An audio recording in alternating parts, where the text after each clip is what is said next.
Namaste, Jai Gurudev. Good evening to all of you. We'll start our session with prayer. Before we do so, let us take few long, observe your breathing, incoming and outgoing breath.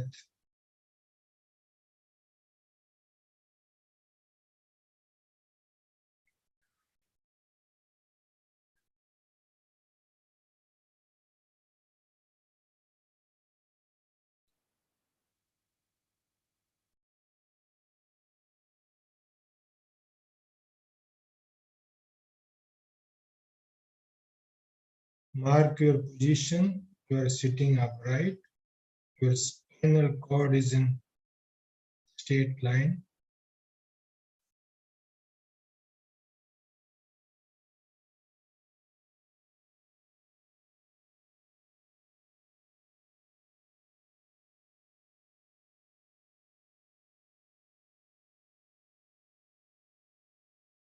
This is the best way to bring the mind to the center.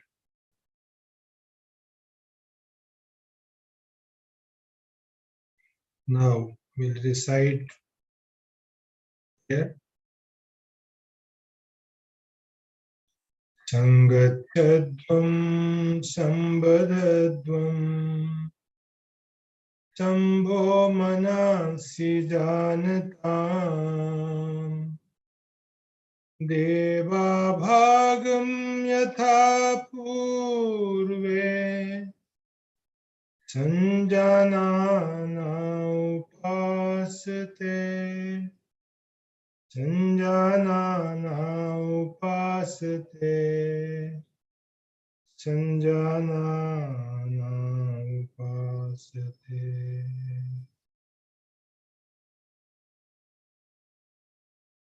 Once again, take one deep, long breath in. And while exhaling, slowly open your eyes.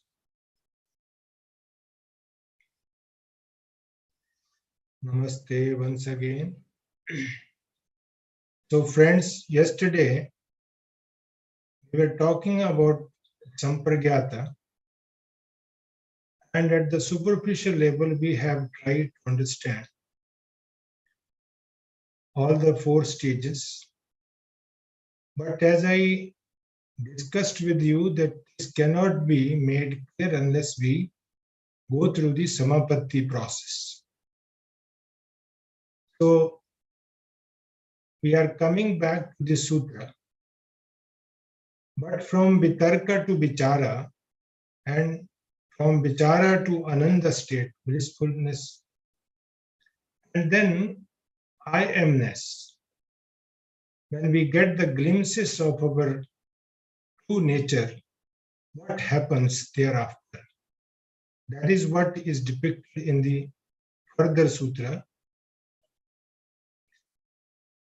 Let me present before you.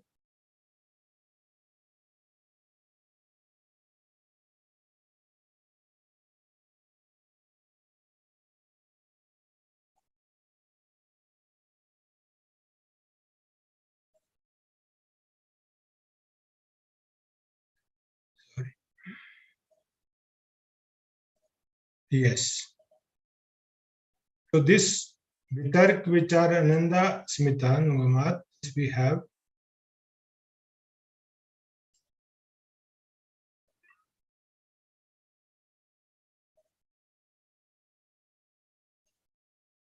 Yes. So this we have discussed yesterday. What happens thereafter in the next sutra? Viram pratyay abhyasa purvaha sanskar sheshonya. This is the 18th sutra. Viram. Everything is stopped. Pratyay means the content. Because of this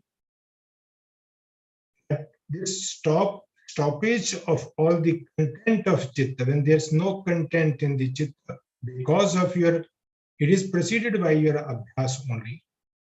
And whatever we have experienced in this process of Sampragyata, only some of the impressions are left. So, Patanjali calls it Anya, but the commentators, they have imposed the word Asampragyat on Patanjali.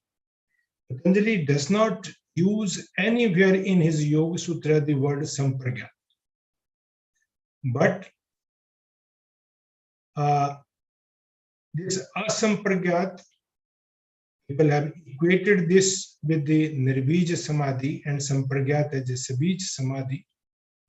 But if you dive a little deep in understanding this, so long there are impressions.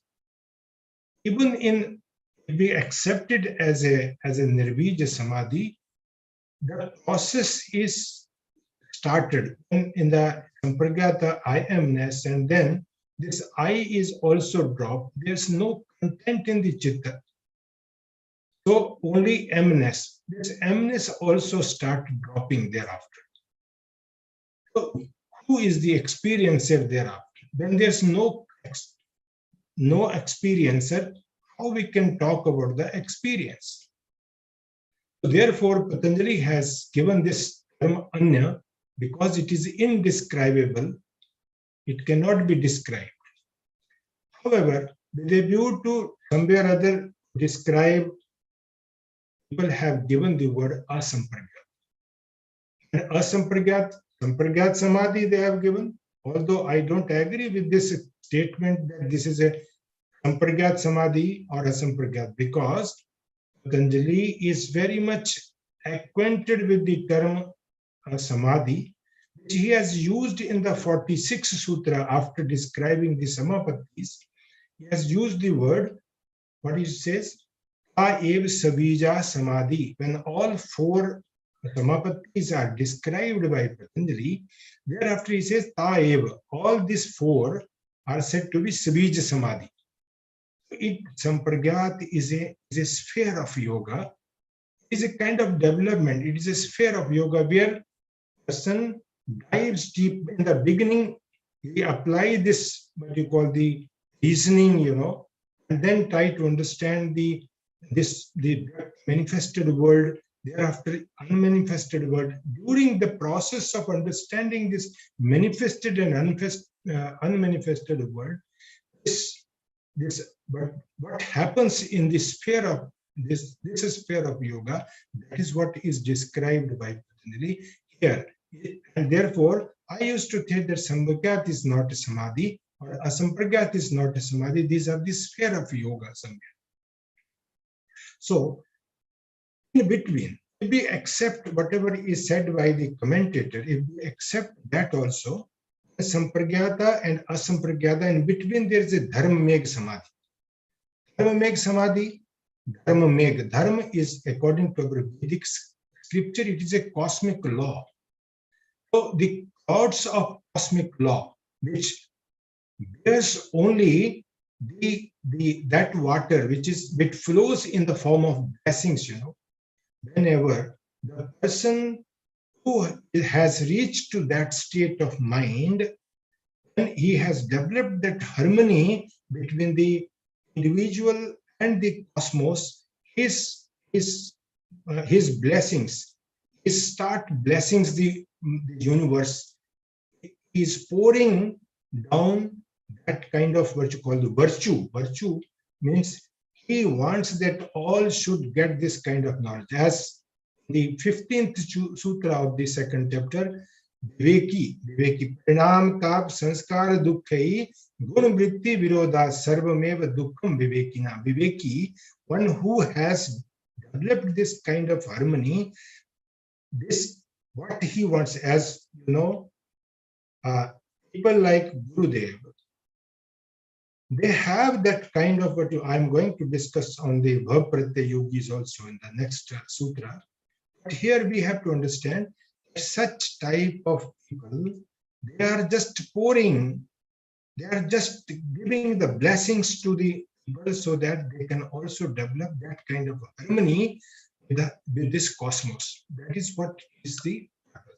So after that, the same, this cloud, what you call the Dharma Mega, knowledge, or whatever the heard knowledge, all samskaras which are developed because of the heard knowledge or the inferential knowledge, all samskaras will be dropped.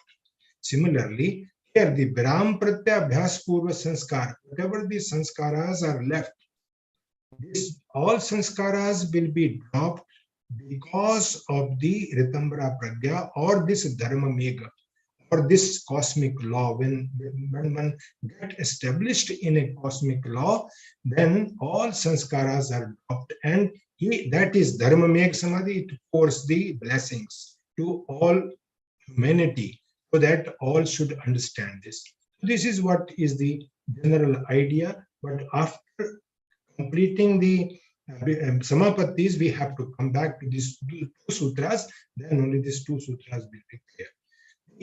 19th sutra now, in the context of this, Patanjali has given the idea, he has warned the practitioners that we have to be careful.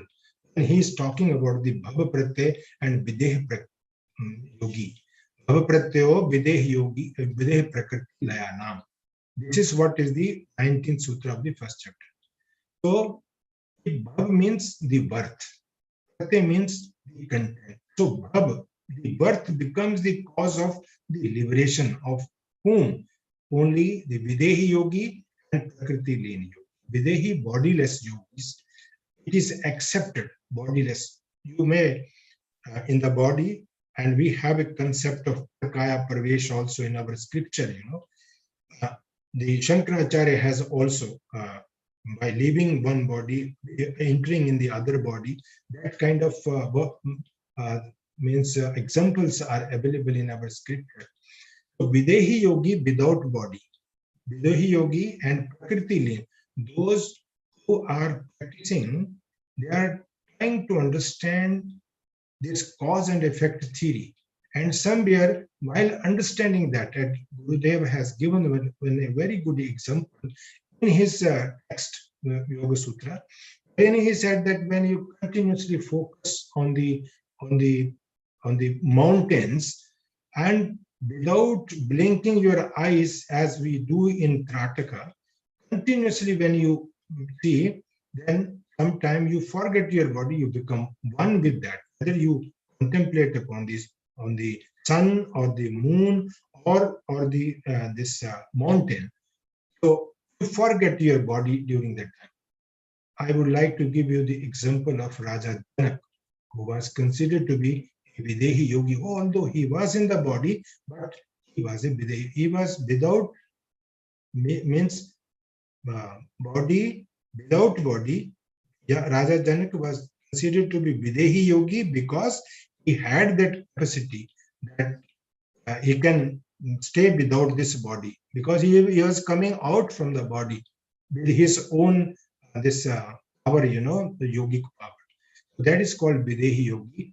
Such yogis and Prakriti Lane, those who are trying to understand this cause and effect theory, as in Sankhya philosophy, from Mahabhuta to Tanmatra, Tanmatra to Ahankar, Ahankar to Mahat. So somewhere in this process, sometimes they lose their body is lost, and they consider that they have reached to the goal, but they didn't reach to the goal, and therefore it is said, Kshine Punne Mrityu Lokam. When this, whatever the meritorious this aspect they have earned, after experiencing that, they have to come down. They have to take birth once again. There are many examples of Jad Bharat example in Bhagavad Purana. There is a Shishupal's example. Many such yogis, or in our day-to-day life, if we see,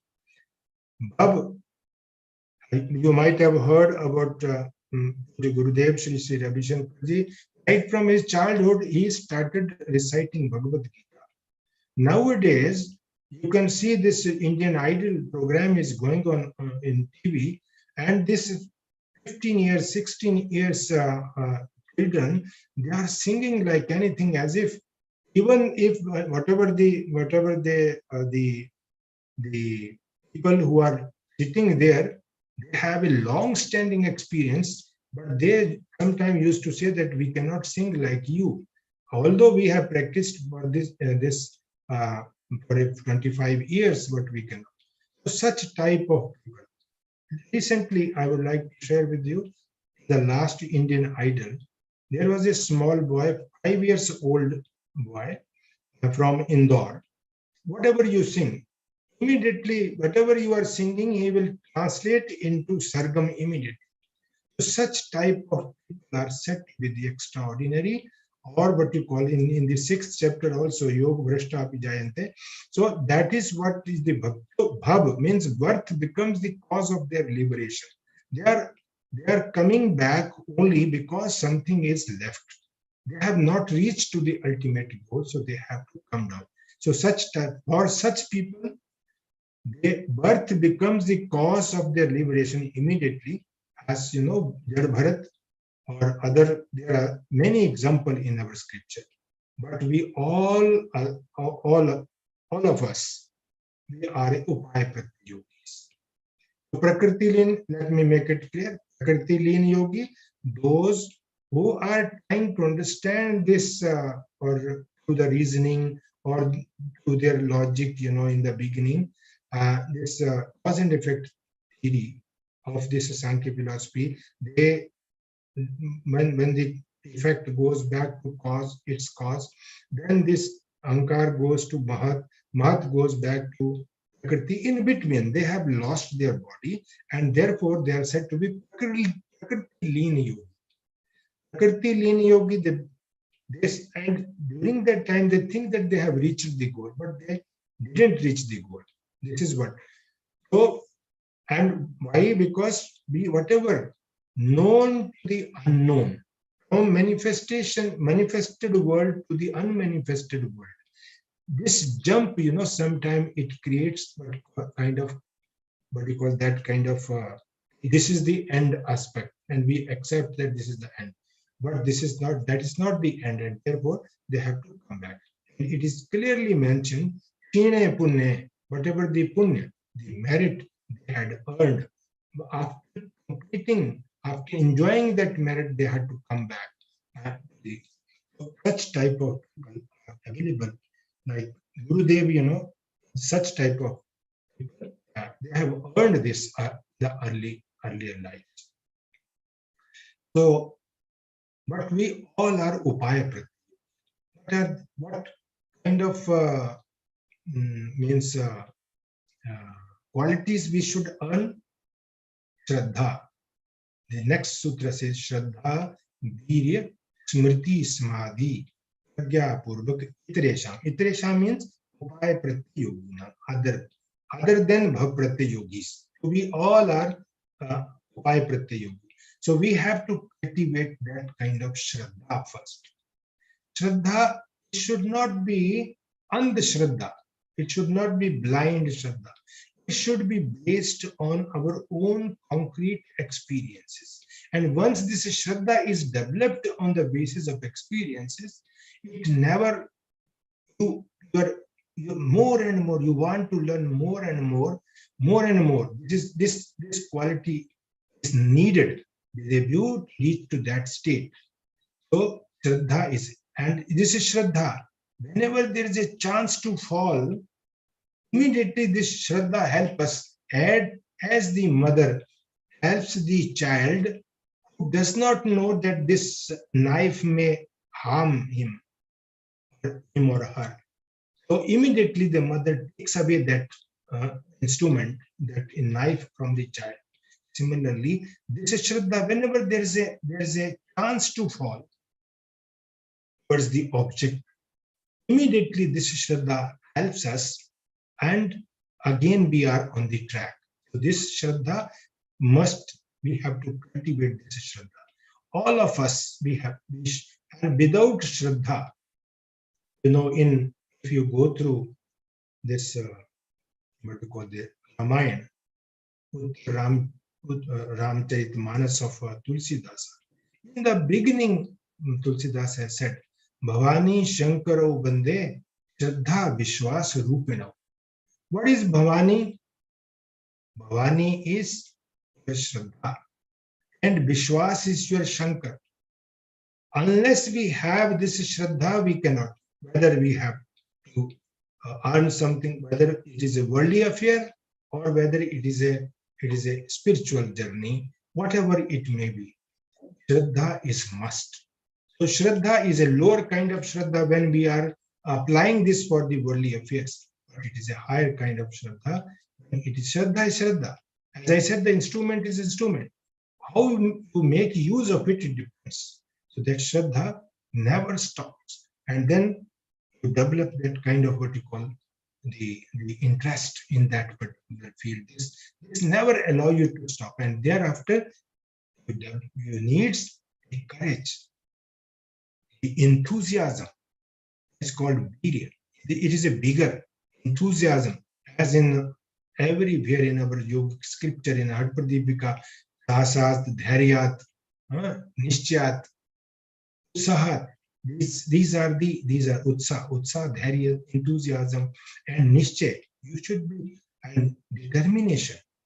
All this aspect comes automatically in the person who has developed that Shraddha. Untiring attitude comes only when we have that kind of Shraddha, that kind of faith within us, and that untiring attitude comes. And this will never get tired thereafter. And then Smriti. Smriti is a pertinent memory. You always remain goal-oriented. That is what is needed. Then only some jump can be taken. People, those who are thinking out of the box today, they have that kind of pertinent memory, and then only they are able to think out of the box. So Smriti is a pertinent memory. It is a remembrance, always reminding you. We have to. This is Shraddha, virya, this enthusiasm, this untiring attitude leads us towards the this Smriti. Smriti is a pertinent memory. Pertinent memory, you always remain goal oriented. And Samadhi means that pragya. Samadhi pragya means that's pragya, that intellect, always reminding for that integration, total integration. These all four things are very much essential for all of us. They will jump into the spiritual journey. Otherwise, it is very difficult. And it is made it clear in the further sutra by Patanjali, Ivra Sambeganam Asanna. If your Shraddha is of intense degree, if your Giri is intense degree, enthusiasm is in the intense degree, the Smriti is pertinent, and then only you will reach early. Otherwise not. Otherwise, if your Shraddha, the next sutra says, Mridu Madhya, people have translated in the different types of yogis. What I used to say, if your Shraddha is mild, you will take not much time. Means, and if this is a Madhya type of, medium type of Shraddha, then you will take little less time in comparison to the mild one. And if it is Adhimatra, it takes, you may reach early to the goal. That is what Tiva Sambheg, the intense degree. If it is an intense degree, then only the person can reach early wherever he wants to be, or in that state. Here it is called that yogic state, that value, whether you call it an Anya state or Asampragyat Samadhi state or whatever so we can reach early to that. So these sequence of these sutras, on the basis of these sutras, ultimately, we have to learn.